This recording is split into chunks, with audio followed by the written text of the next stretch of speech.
바닷물이 헬스잖아, 바닷물. 바닷물이 헬스인데, 바닷물이 도는 거예요? 괜찮아? 네. 살아있어? 왜 그래? 무슨 일이야? 바닷물이 도는 걸 순환한다라고 표현하죠. 순환한다라고 표현을 하는데, 심층순환이라는 건 이제 깊은 곳에서 이렇게 도는 걸 심층순환이라고 이제 불러줄 겁니다. 깊은 곳 도는 거. 그래서 우리 책의 그림을 보면은 이렇게 나와 있죠. 심층순환 모형인데, 자, 이게 냉각되는 쪽이고 가열되는 쪽입니다. 위도별로 봤을 때 냉각되는 것은 추운 지역이 냉각될 거 아니야. 바닷물이 냉각될 거 아닙니까? 추운 지역이 극지방이고 극지방에서 바닷물이 냉각되면 냉각된 물은 차가워지니까 무거워집니다. 무거워진 물이 밑으로 가라앉고 있는 모습이 보이나요? 네. 자, 침강 구역이 형성이 되고요. 침강된 물은 어쨌든 밑으로 내려갔으니까 어디론가 퍼져 가야 될 거 아니야? 그걸 확산 구역으로 써요. 확산이 되고 있는 모습, 확산되고 있는 모습. 이렇게 확산이 되고 있는 모습입니다. 확산이 되고 있는 모습이고요. 자, 이게 이제 확산이 되다가 이제 이쪽으로 올라옵니다. 이쪽으로 올라와. 왜냐면은 여기 물이 내려가니까 여기 빈 공간이 생길 거 아니야? 이 빈 공간을 채우기 위해서 여기 표층류가 여기를 채워주게 되는 거지. 표층류가 채워지게 돼. 그래서 뜨거워진 표층류가 여기를 채워주고 또 차가워지면 내려가고 이렇게 돌고 돌게 되겠죠. 그래서 순환한다라고 표현하는 거야. 지난 시간에 이제 표층류가 움직이는 방향만 바람 따라 움직인다라고 했었는데 이건 바람 따라 움직이는 건 아니지. 바람 따라 움직이는 건 아니고 밀도 때문에 내려간 물의 빈 공간을 채우기 위해서 그 공간으로 찾아 들어가는 그림으로 생각해 주면 되겠습니다. 자, 이러한 원리로 심층이 순환한다라는 얘기예요. 그래서 바람하고는 거의 상관이 없죠. 그거 체크합시다. 바람의 영향이 거의 없는 이라고 되어 있습니다. 심층에서 흐르는 해류를 심층해류라고 불러준다. 바람하고는 상관이 없다. 심층순환이 왜 발달하냐, 왜 생기냐라고 했을 때 무거워진 게 내려가고 가벼워진 게 올라오는 거니까 밑줄을 그어야 될 부분은 어디냐? 밀도차입니다. 밀도차 때문에 내려가고 밀도차 때문에 돈다라는 거죠. 밀도차 때문에 돈다. 밀도가 커지는 경우가 두 가지가 있습니다. 밀도가 커지는 경우, 즉 가라앉는 경우가 두 가지가 있는데 방금 설명한 건 뭐 때문에 가라앉는다? 온도. 차가워진 물 때문에 내려가는 거지 온도 때문에 내려갈 수 있다는 것 하고요. 혹시 이렇게 내려갈 수도 있어요. 온도가 아니라 염분이 많아지는 거예요. 염분이 많아진다는 것은 물이 증발되는 거예요. 물이 막 증발돼. 바닷물이 있는데 물만 증발돼. 물만 증발되면 그 바닷물은 점점 짜질 거 아니야. 염분이 커지면, 농도가 진해지면 무거워집니다. 오케이? 그 바닷물도 밑으로 침강할 수 있다라는 거예요. 이해하시겠죠? 네. 그래서 두 가지 이유가 체크합시다. 여기 뭐 때문에? 아이씨, 나오다 말아. 여기 수온이 낮아지거나 염분이 높아지면 이게 두 가지 이유야. 밀도가 커지는 두 가지 이유. 수온이 낮아지거나 염분이 높아지면 이게 밀도가 커지는 두 가지 이유가 됩니다.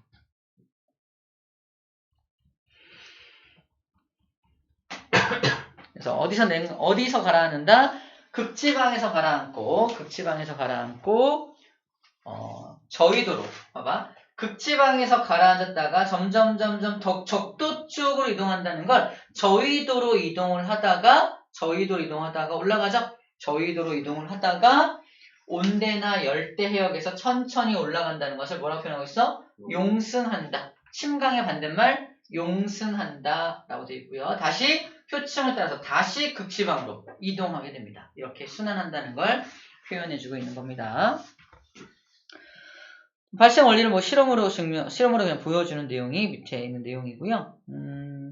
이 심층순환을 관측할 수 있게 되는데, 관측할 수가 있는데,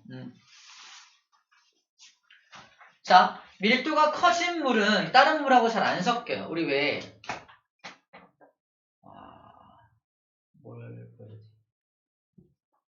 이런 식으로 해본 적 있나? 소금물인데 되게 진하게 소금물 만들어서 거기다 빨간색 색소를 막 타. 그다음 얘는 덜 진한 소금을 만들어서 파란색 색소를 타. 둘을 확 섞으면 섞일까 안 섞일까? 밀도가 다르기 때문에 잘 안 섞여요. 다시 말해서 물도 밀도가 서로 다르면 서로 잘 섞이지 않습니다. 그 얘기하고 있어요. 지금 밀도가 커서 내려갔잖아. 걔가 다른 물하고 잘 안 섞여. 지들끼리만 돌아. 지들끼리. 섞이지 않고. 지들끼리만 내려간 물은 지들끼리 똘똘 뭉쳐서 우리 밀도가 달라! 이러면서 이렇게 쭉 도는 거지. 지들끼리만 도는 거. 침강하여 흐르면서 수온과 염분이 거의 일정하게 유지된 해수덩어리로 그걸 수계라고 해요. 수계. 방금 말한 물덩어리를 수계. 물 숫자에 괴는 덩어리 괴인가? 괴래요. 물덩어리 수계입니다. 성질이 서로 다른 수계는 섞일 수가 없겠죠? 그들만의 성격만 가지고 움직인다는 거예요. 그럼 수계는 염분도 잘 안 변할 거고, 안 섞이니까 온도도 잘 안 변하겠죠? 그래서 염분도 안 변하고 온도도 잘 변하지 않을 것이다 라는 말을 하고 있습니다. 자, 근데 해수의 심층 순환은 표층 순환은 바람 부는 대로 막 움직이는 거잖아. 굉장히 빨라. 근데 이 심층 순환은 밀도가 큰 게 이렇게 쭉 움직이는 거니까 속도가 그다지 빠르진 않다라고 이미지화 시키면 됩니다. 속도가 빠르진 않아. 그래서 직접 그 흐름을 관측하기는 어렵다. 그래서 이 수계의 성질을 측정해서 이 지역의 수계가 어떤가, 이 지역의 수계가 어떤가, 그지? 측정을 해. 각 지역마다 하는 측정해서 그래서 그 수계의 성질을 측정해서 얘가 어떤 방향으로 어떻게 흘러가는지를 좀 약간은 간접적으로 알아낸다라는 얘기를 하고 있습니다. 그래서 그 수계의 온도랑 염분도를 측정을 합니다. 온도를 템퍼레이처 T라고 하고요. 염분도를 S라 해서 TS도. 이 수계에 내가 지금 측정하고자 하는 수계의 온도하고 염분을 측정해서 그래프를 그려놓은 게 TS도라는 녀석이에요. 이걸 분석하면 흐름도 알 수 있고요. 어느 방향으로 흐르는지 해수의 이동도 알 수 있고요. 그 다음에 성질도 알 수 있어요. 수심에 따라서 어떤 성질인지, 이 수계가 수심에 따라 어떤 성질인지도 알 수가 있다는 말을 하고 있습니다. 이게 TS도예요.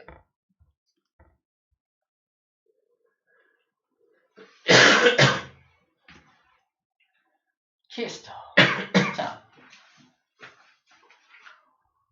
T는 수온, 템퍼레이처를 말하고요. S는 여기 PS에서 S 요걸 딴 것 같아요. 그래서 TS도, 수온, 염분도라고 해서 TS도라고 하고요. 여기 표현되어 있는 게 이제 5도, 10도, 15도, 20도가 수온이고요. 염분은 34 PSU, 35 PSU, 36 PSU라고 읽습니다. 자, 측정한 자료는요. 대서양 9도 S니까 남반구 위도 9도 정도예요. 남반구 위도 9도 정도의 수계를 측정을 한 건데 수심에 따른 성질과 해수 A, B, C A가 여기 있죠? B가 밑에 있고 C가 오른쪽에 있네요. 자, 읽어보면 A는 대서양의 해수와 지중해 해수가 만나는 곳. 자, 대서양 해수하고 지중해 해수가 만나는 곳이 A라는 지역인데 그 A라는 지역에서 수계를 발견한 거야.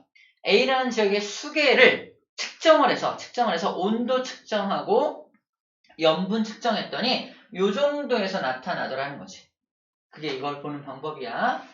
자, B 같은 경우 여기인데 B 같은 경우는 대서양의 해수하고 지중해 해수가 만나는 곳인데 수심이 2000m. 아까는 200에서 600m 좀 약간 위쪽이고요. 2000m 저 아래쪽 해수를 측정했더니 얘는 여기 요렇게 보이죠? 여기 살짝 보이죠? 이렇게 나타난다는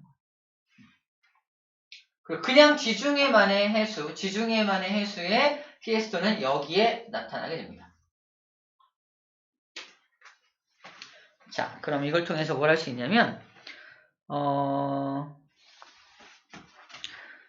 어디 보자. 대서양으로 들어가는 지중해.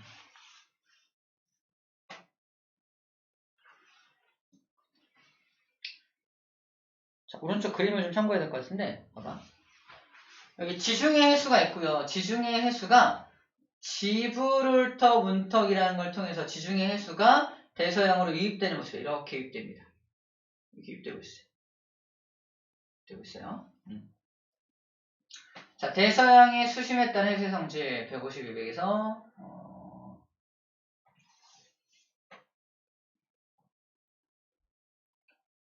여기 대서양의 해수하고 지중해 해수가 섞이는 곳. 여기랑 여기랑. C가 지중해 해수. 자, 일단 지중해 해수의 온도는 C죠? C의 온도는 한 12도 정도 되고요. 염분은 36 정도 되네요. 염분이 높죠? 지중해 해수가 좀 염분이 높은 편이네요. 요거야. 염분이 높아. 염분이 높은 녀석, 즉 밀도가 크겠죠? 밀도 큰 놈이 여기를 넘어가면은 이 대서양의 해수에 비해서는 염분이 크니까 좀 무겁겠죠? 무거우니까 밑으로 내려가는 모습이라고 생각하면 되겠네요. 그죠? 자, 내려가는 모습이 되겠고요. 내려가면서 이 대서양하고 섞이는 거죠? 대서양하고 섞이는 건데, 여기 A라는 녀석은 이제 막 섞이고 있는 모습이야. 이제 막 섞이고 있는 모습이고, B 같은 경우는 자, 섞이면서 밑으로 내려가고 있는 여기 밑에 지역을 말하는 거죠.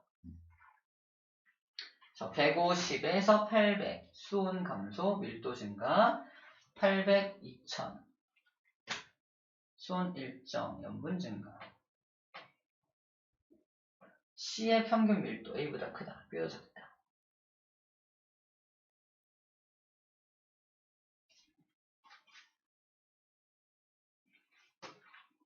자, 일단 첫 번째 점에서 말하고 있는 건 대서양에 대한 소개고요. 대서양의 소개고.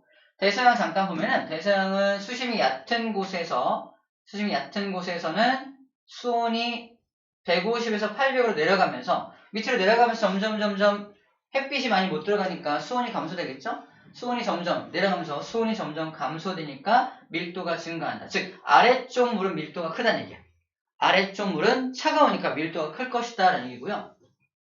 수심 800에서 2000 정도에는 이제 수온이 거의 일정한 층이 나타나게 되고, 근데 염분이 증가한다. 그리고 해수 밀도가 증가한다. 그리고 수심 2000에서 5000에서는 수온과 염분이 다 낮아져서 밀도가 변하지 않는다. 이유보다도 아마 섞이면서 그렇게 되는 것 같은데, 정리하면 이래요. 정리하면 기본적으로 그냥 대서양은 햇빛의 영향으로 위에는 좀 따뜻하고 아래쪽은 차가우니까 아래쪽 물이 좀 더 밀도가 클 것이다. 첫 번째. 두 번째. 지중해는 염분이 높아. 염분이 높은 물이 이걸 넘어가면서 섞이잖아. 섞이면서 아래로 내려갈수록 이 염분이 높은 물하고 또 밀도가 염분이 높아서도 밀도가 크고요. 대서양 밑에 쪽의 물이니까 수온이 낮아서도 밀도가 크겠죠. 그래서 대서양 밑에 있는 요 B입니다. B. 여기 B야. B가 아래쪽에 있는 해수가 가장 밀도가 큰 거였죠. 밀도가 가장 크다. 밀도가 가장 크다. 그래서 밀도 그래프 5000, 2000. 이거였죠? 해수 ABC 중에서 밀도가 어디가 제일 크냐면 C의 평균 밀도는 A보다는 크고요. B보다는 작다. 그러니까 C라는 녀석.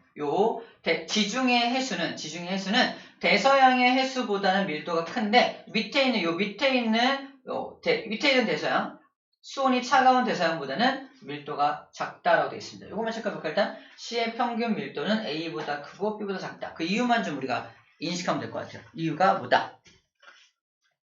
C는 염분이 높아서 평균 밀도가 큰 편인데 A라는 녀석은 이제 막 대서양과 이제 섞이고 있는 거니까 밀도가 좀 작아지겠죠? 그러니까 그냥 오리지널 지중해만의 해수보다는 대서양과 섞인 녀석의 밀도가 조금 떨어지겠죠. 근데 아래로 내려가면 온도가 낮아지기 때문에 다시 밀도가 증가해서 섞인 이후에 다시 온도가 올라가니까 여기서는 다시 밀도가 제일 커진다. 그래서 요 지중해 해수는 밑에 있는 여기 물보다는 밀도가 크고 얘보다는 여기 섞인 물보다는 밀도가 작다라는 말을 하고 있습니다.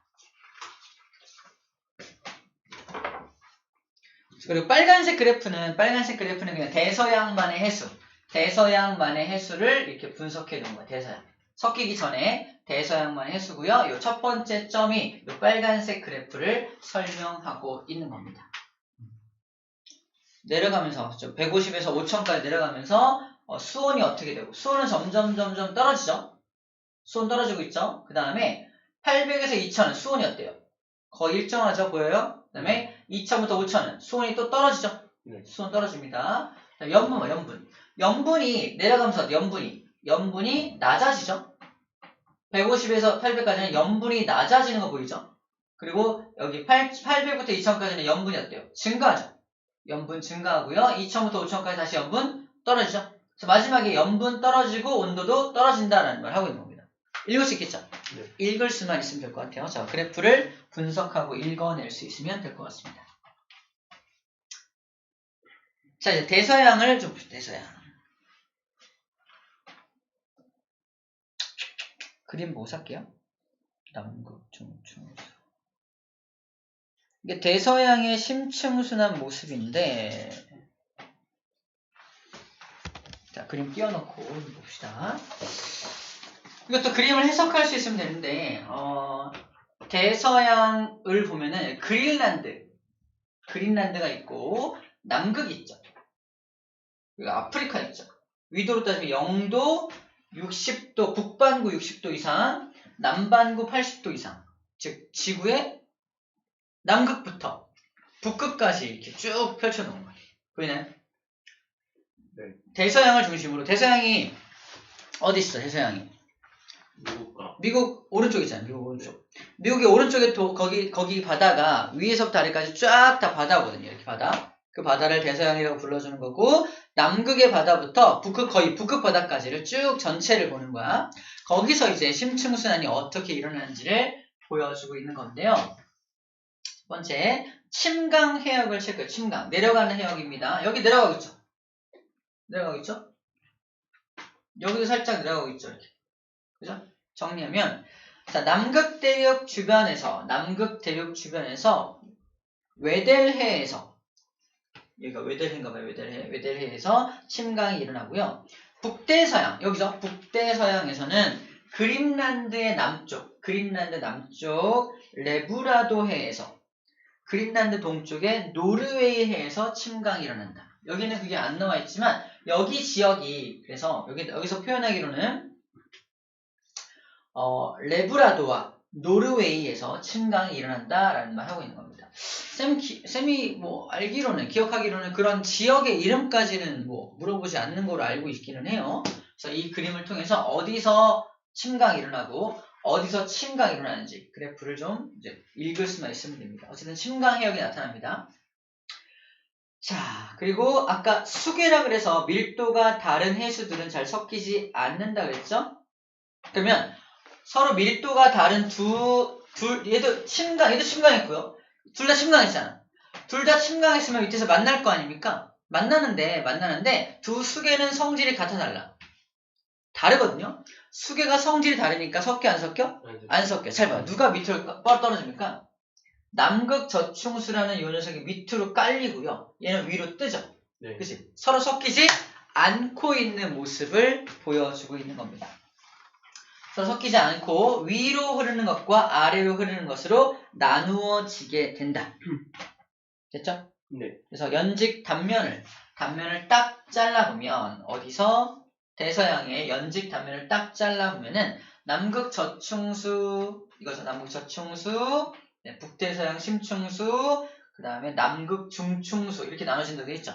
이걸 딱 잘랐을 때 남극 저충수가 맨 아래에 흐르고 북대서양 심충수가 중간에 흐르고요. 남극 중충수가 여기 흐른다고 되어 있습니다. 남극 중충수는 이렇게 완전 밑으로 가라앉은 게 남극 저충수고 남극에서 이렇게 살짝 이렇게 내려온 층이 있죠. 이게 남극 중충수라고 불러주는 거야. 하지만 북대서양 심충수에 비해서는 밀도가 좀 작은 편이네요. 그래서 위에 뜨고 있죠. 이거 구분해주면 될 것 같습니다. 자, 남극 저충수의 특징을 좀 볼게요. 남극 저충수, 얘 소개할 겁니다. 난 누구다? 남극 저충수야. 나는 웨델해에서 가라앉았어. 왜 가라앉았어? 겨울에 결빙이 일어났거든. 결빙이 뭐야? 얼음이 언 거잖아. 네. 얼음이 얼면 그 얼음은 자기들만 언다 그랬죠. 기억나요? 얼음은 그러니까 바닷물이지만 바닷물이 얼면 그 얼음이 짤까 안 짤까? 안 짭니다. 짜지 않아요. 얼음이 얼 때는 순수한 물 분자들끼리만 얼고 소금을 밀어냅니다. 그러면 잘 들어. 결빙이 일어나는 지역에서는 이 얼음은 얼음대로 만들어지고요. 그 얼음이 만들어질 때 소금을 밀어내니까 그 얼지 않은 부분은 얼지 않은 부분의 바닷물은 어떻게 될까? 더 짜집니다. 이해돼요? 네. 더 짜진다는 건 염분이 더 커지는 거지, 높아지는 거지. 염분이 커지면 아까 밀도가 커진다며. 그러니까 가라앉은 거야. 쫙. 결빙이 일어나면 바닷물이 가라앉는다. 결빙이 일어나는 지역에서는 바닷물이 가라앉는다. 왜? 염분이 높아지니까. 하고 시켜봐야지. 자, 그래서 얘가 내려간 다음에 북쪽으로 확장합니다. 자, 얘는 남극이니까 무조건 북쪽으로 올 수밖에 없죠. 이게 북쪽이야. 북쪽으로 확장되어 온다. 남극 저충수 소개 중입니다. 나는 외델해에서 결빙 때문에 짜져가지고 염분 높아서 내려왔어. 그러다가 북쪽 방향으로 이동을 해. 북쪽 방향 이동을 해. 그러다가 위도 30도 N까지. 여기죠. 30도. 그러니까 적도를 지나서 북반구까지 확장돼요. 북반구까지 확장이 되어가지고 30도까지 흐르고 전 세계 해양으로 이제 퍼져나가라는 말 하는 겁니다. 이 멈춰있지는 않겠죠. 이제 여기서 한동안 머무르면서 이제 점점 섞이게 되겠죠. 이때부터는 섞이면서 전 세계로 퍼져나가게 되긴 되겠죠. 가장 아래 깔려있는 이유가 뭐다? 가장 밀도가 크기 때문인 거죠. 그래서 대서양에서 가장 수심이 낮은 곳을 흐른다라고 되어 있습니다. 자, 이제 물어봐야지. 출석부 순서에 누구 들었지? 민종이 1등이네요.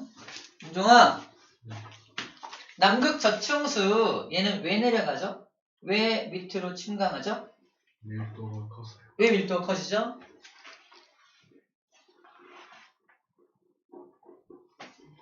얼음이 얼어서, 그치? 다른 말로 결빙이 일어나서. 그러면 소원아, 결빙이 일어나면 왜 밀도가 커지죠? 염분이 많아.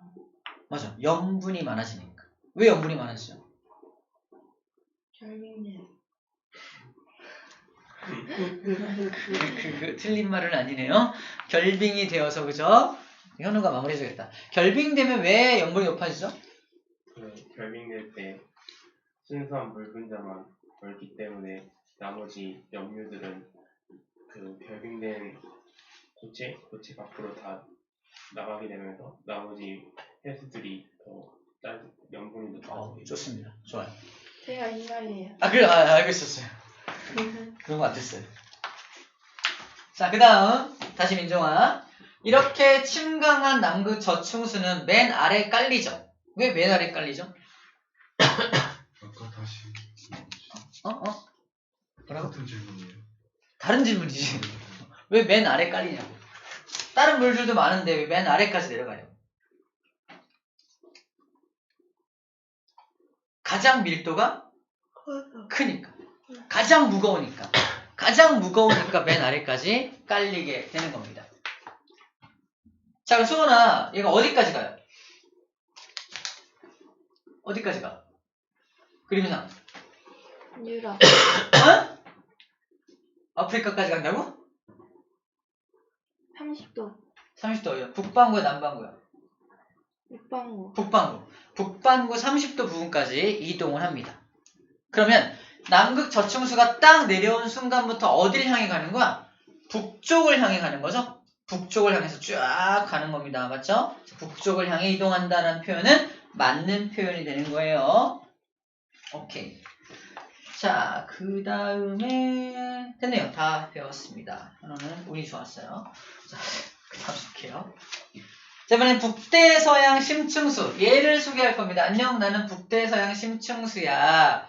어디서 내려가냐면은 그린란드 부근의 레브라도해랑 노르웨이 해에서 가라앉게 돼. 여기 나와 있진 않지만 그린란드 나와 있네요. 그린란드에 이제 해는 안 나와 있는데 이제 레브라도해와 노르웨이 해에서 수킬로미터 깊이까지 내려가게 되어 있습니다. 수킬로미터라는 건 1000m, 2000m, 1km, 2km, 3km, 4km잖아. 수킬로미터까지 내려간다. 근데 남극 저충수는 아까 6km까지, 한 5, 6km까지 내려갔네요. 그죠? 형성된다. 얘는 어디로 이동해요? 북쪽이야, 남쪽이야? 이번엔 남쪽이죠. 북반구에서 내려간 거니까 이 남쪽을 향해 남쪽. 남쪽을 향해 내려가는 거잖아. 북극에서 이제 내려간 거니까 남쪽을 향해 내려오겠네요. 남쪽을 향해서 어디까지 간다? 봐봐. 여기. 위도 남이 60도. 남이 60도까지 이동하는 모습을 보여주고 있습니다. 그죠? 얘는 남극 저충수보다는 밀도가 어때요? 커요? 작아요? 작아요. 작죠? 남극 저충수보다는 밀도가 작아서 위에 떠있게 되는 겁니다. 끝이네요. 얘는 왜 가라앉는지는 얘기 안 하고 있네요. 그냥 추워서. 그죠? 추워서 가라앉는 것 같네요. 차가워져서 가라앉는 것 같습니다. 그래서 이렇게 되어 있네. 우리 오른쪽에 표에 나와 있는데,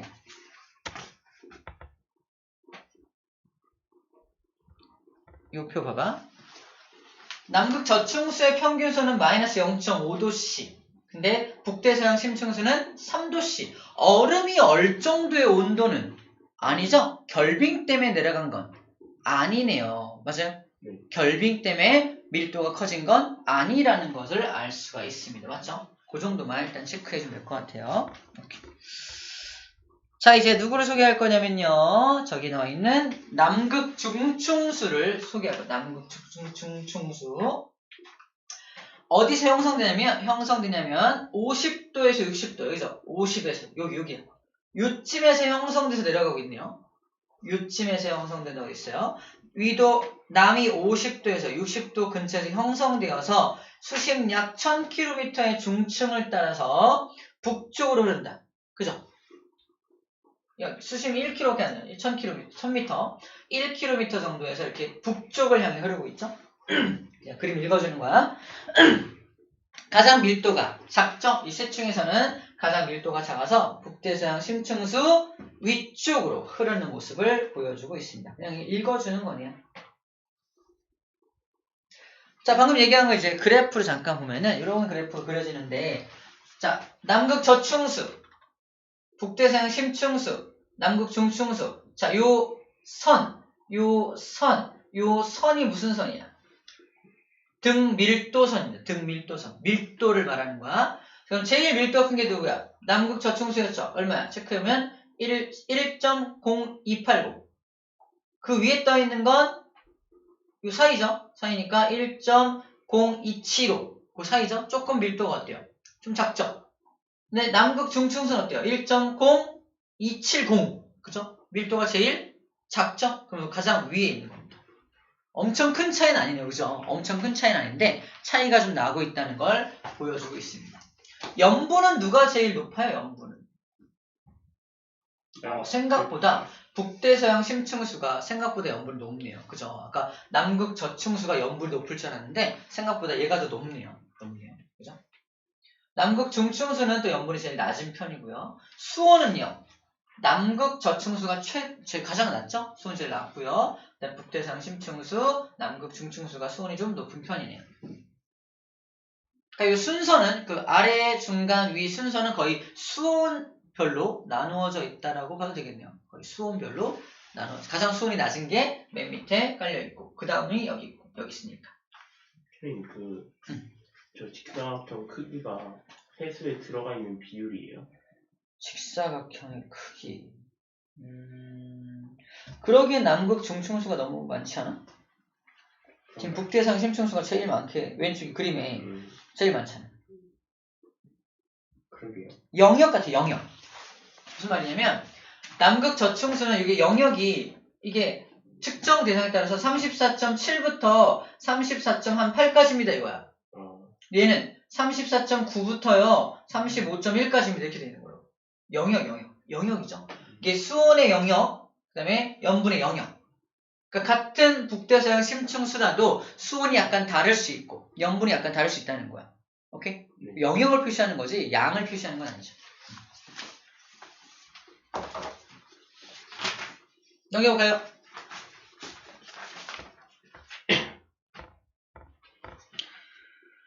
자, 이거는 무슨 그림이냐면 이제 심층순환과 표층순환과의 관계입니다. 되게 많이 했네요, 벌써.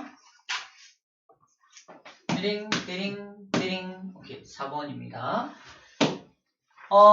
여기.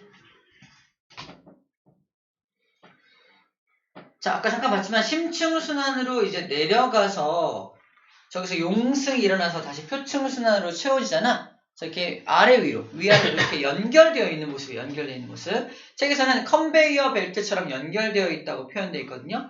이렇게 표층순환과 심층순환은 결국은 연결되어서 흘러간다라는 말을 하고 있는 겁니다. 근데 재밌는 건 이렇게 한 번 순환하는데 걸리는 시간이 얼마 걸린다? 1000년 정도의 시간이 걸린다고 되어 있습니다. 우리 표층순환은 굉장히 빠르게 일어나는 것처럼 보이잖아. 그지? 하지만 표층순환이 막 빠르게 한 10번 지나갈 때 심층순환은 천천히 일어나는 거예요. 이렇게. 그러니까 지금 이거는 기준이 뭐다? 심층순환이 한 번 이렇게 돌 동안 걸리는, 연결되겠지만 연결돼서 이렇게 한 번 돌 동안 걸리는 시간이 한 1000년 정도의 시간이 걸린다라고 보면 되겠습니다. 자, 북대서양. 대서양이 여기 있네. 왼쪽 여기 있죠? 이게 아메리카 대륙이고요. 북대서양 여기 말하는 거예요. 북대서양의 그린란드 주변에서 형성된 북대서양 심층수는 아까 방금 봤던 그림이죠? 여기서 이제 북대서양 심층수가 내려갑니다. 이게 파란색으로 그려진 게 북대서양 심층수가 이렇게 내려가는 모습이야. 내려갔다가 어디를 향해 간다? 지금 위도가 아래쪽으로 내려가는 거 보이죠? 아래 위에 이렇게 내려가는 거 보이죠? 네. 방금 봤던 그림과 매치해 어디까지 간다? 남이 60도 부근까지 이동했던 거 기억납니까? 남이 60도까지 이동을 한다는 거예요. 이렇게 남반구까지 이동을 하는 모습이고요. 자, 대서양의 서쪽을 따라서 이렇게 이동해서 이제 남극, 대서양 서쪽, 대서양 이쪽이 서쪽이죠? 대서양 서쪽을 따라서 이렇게 이동을 해서 남극 주변에서 남극 저충수하고 만납니다. 남극 저충수하고 만나서 남극 대륙 주위를 흐르면서 인도양과 태평양으로 이렇게 퍼져나간다라고 되어 있네요. 이렇게 이동하는구나. 저 그림만 읽어주면 되겠고요. 자, 인도양과 태평양으로 이동한 해수는 북상하면서 다시 올라갑니다. 올라간 녀석은 다시 북상. 올라가죠? 올라가죠? 북상한다는 표현은 이렇게 올라가는 겁니다. 북상, 위로 북쪽 올라가는 거야. 북상하면서 점차 수온이 증가합니다. 북상하면 왜 수온이 증가해? 여기가 어디야? 적도죠. 적도지역이죠? 적도지역까지 이동하니까 북상하게 되면서 약간 온도가 올라가는 모습을 보일 수 있겠네요. 수온이 증가하여 매우 느린 속도로 다시 위로 올라간다. 용승한다. 용승한 해수는 누구랑 만난다? 표층순환과 연결되어서 다시 순환합니다. 다시 순환하다가 다시 인도양 거쳐서 다시 북대서양으로 다시 흘러 들어가서 다시 원래 자리로 찾아가고 있는 모습입니다. 자, 그냥 여기 나와 있는 그림을 누굴 중심으로? 여기 북대서양 해류 있죠? 요 녀석의 해류를 중심으로 이렇게 내려갔다가 빠졌다가 다시 용승해서 다시 이렇게 다시 올라오는 모습으로 그려주고 있는 모습입니다. 자, 저 그림만 읽을 수 있으면 될 것 같아요. 마지막. 자, 그럼 이런 심층순환은 어떤 역할을 합니까?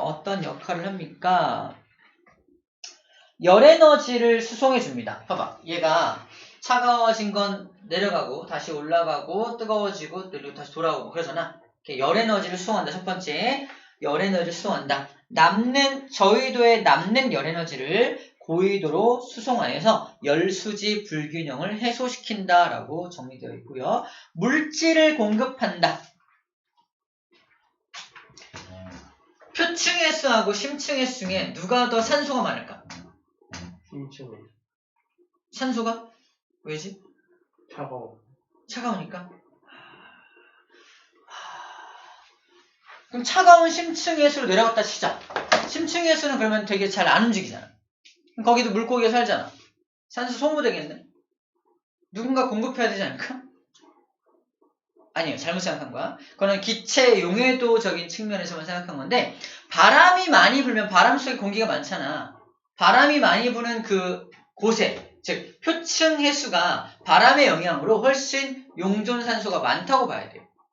다시 표층 해수하고 심층 해수 중에 누가 더 산소가 많다? 표층 해수가 더 많다. 그러니까 표층 해수가 갔다가 다시 여기서 내려가죠. 봐봐. 표층 해수가 흘러가다가 다시 내려가잖아. 네. 즉 산소가 풍부한 표층 해수가 밑으로 심층순환하면서 그 산소를 저기 산소를 심층으로 날라주는 역할을 한다는 거야. 누가? 이 심층순환이. 표층에 많은 산소를 심층으로 운반해주는 역할을 한다라는 말을 하고 있습니다. 됐나요? 네. 그래서 해양 생물들이 살 수 있게끔 도와준다. 누가? 이 심층순환이. 자, 그리고 심층순환이 만약에 약해진다면 표층순환도 상대적으로 좀 덜 일어나겠죠. 연결돼 있으니까. 그죠? 심층순환이 혹시 약해진다면 표층순환도 약해져서 우리 지구의 전체적인 기후가 변할 수도 있다라는 가능성을 있다. 거기 네모 박스 5개가 있습니다. 하나하나 우리 민종이 읽어볼 거예요. 첫 번째 박스 읽어볼까? 기온이 상승하면 극지방의 빙하가 녹고 강수량이 증가한다. 자, 기온이 상승한다. 지구온난화 얘기하는 것 같아요. 그죠? 지구온난화 때문에 지구의 전체적인 기온이 상승하면 어떤 일이 벌어진다? 극지방의 빙하가 녹아. 그지? 강수량도 증가해. 그럼 무슨 일이 벌어져? 두 번째 박스, 민종아. 고위도의 해안으로 많은 양의 담수가 유입된다. 지금 빙하가 녹았다는 건 육지에 있는 빙하가 녹은 거잖아. 그 빙하도 그러면 민물이죠. 짠물이 아니잖아. 그러니까 그 민물이 해수로 유입된다라는 하는 겁니다. 담수라는 말은 민물을 말해요. 세 번째 박스, 민종아. 해수의 염분이 감소하여 밀도가 감소한다. 해수의 염분이 감소하죠. 밀도 감소하죠. 그럼 밑으로 내려가 안 내려가? 내려가기가 힘들겠지. 내려가기 힘들면 드디어 예상이 되네요. 심층순환이 안 일어날 수 있겠는데? 그치? 네 번째 박스. 해수의 침강이 약해져 고위도로 이동한 표층해류의 흐름이 약해진다. 해수가 침강을 잘 안 하니까 이게 한 바퀴 도는 것도 약해지게 되고, 그래서 표층해류로 밀어주는, 다시 올라와서 표층해류도 흐르게 하잖아. 그것도 약해지게 되겠네요. 마지막. 저위도의 열이 고위도로 제대로 전달되지 못하여 기온이 낮아진다. 저위도의 열이 고위도로 제대로 전달되지 못한다. 그러니까 아까 심층순환의 역할이 저위도와 고위도의 에너지 불균형을 해소시켜주는데 그 역할을 제대로 못한다는 뜻입니다. 그 역할을 제대로 못하게 되니까 다시 기온이 낮아진다. 어디가? 저쪽 고위도 지역은 기온이 다시 낮아진다. 자, 그럼 알겠죠? 그러니까 지구온난화, 지구의 기온이 좀 높아지게 되면은 이러한 이유가 생겨서 심층순환이 잘 안 일어날 수 있고, 심층순환이 잘 안 일어나면 그에 따라서 표층순환도 잘 안 일어난다. 위도의 에너지 불균형을 잘 해소할 수가 없게 될 수 있겠네. 더운 지역은 더 뜨거워지고 추운 지역은 더 추워질 수 있겠네. 그치? 그런 것들이 생길 수 있겠네라는 겁니다. 자, 마지막 그래프만 좀 봅시다. 이 그래프는 보니 안녕. 그린란드의 기온이네요. 연도 1000년 전, 5000년 전, 10,000년 전, 12,000년 전, 15,000년 전. 그지? 15,000년 전. 맞나요? 5,000년 전, 10,000년 전. 맞죠? 15,000년 전. 그러니까 한 20,000년 전부터 현재까지의 그린란드의 기온입니다. 그린란드 기온이 높아지기도 하고 낮아지기도 하고 반복했었는데 현재는 어때요? 현재는 계속 높은 상태로 유지되고 있죠. 그렇지? 지구의 기온이 생각보다 옛날에 비해서는 굉장히 많이 높아져 있구나라는 걸 말합니다. 자, 여기 파란색으로 표시된 게 뭐라고 써 있어? 12,900년 전부터 11,700년 전까지 1000년 동안 소빙하기가 있었다. 영거 드라이아스 빙하기라고 불러줍니다. 굉장히 온도가 낮죠. 소빙하기가 있었다. 불과 10,000년, 12,000년 전쯤에 소빙하기가 있었다. 원인이 뭐다?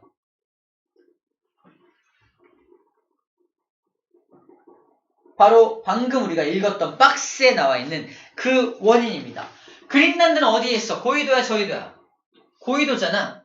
겁나 추웠다는 얘기거든. 왜 추웠다? 방금 얘기한 그 지구가 따뜻해짐으로 해서 빙하가 녹고 빙하가 녹아서 담수 유입되고 그러면은 민물이 유입되니까 밀도가 낮아지고 그러면 심층순환이 안 일어나니까 에너지를 이제 해소를 못하니까 계속 추워졌다.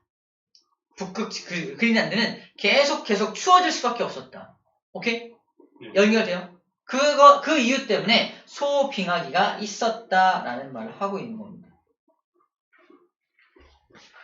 쭉 읽어보면 바로 그런 내용이 정리되어 있어요. 자, 해제 심층순환은 표층과 연결되고 이런 이유로 침강하는구나. 그리고 우리가 봤던 많은 그림들을 연결해서 좀 생각할 수 있는 능력이 필요하네요. 개념하게 먼저 풀어봅시다. 얘는 어디까지예요? 몰라. 해봐. 나 너무 졸리다.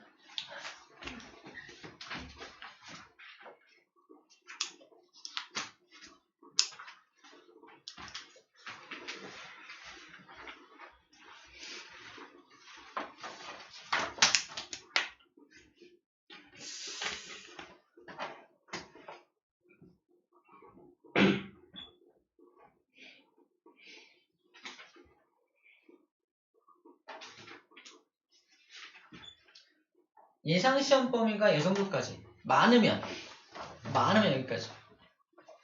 그래서 시험 범위는 다 나왔어 일단. 와. 와.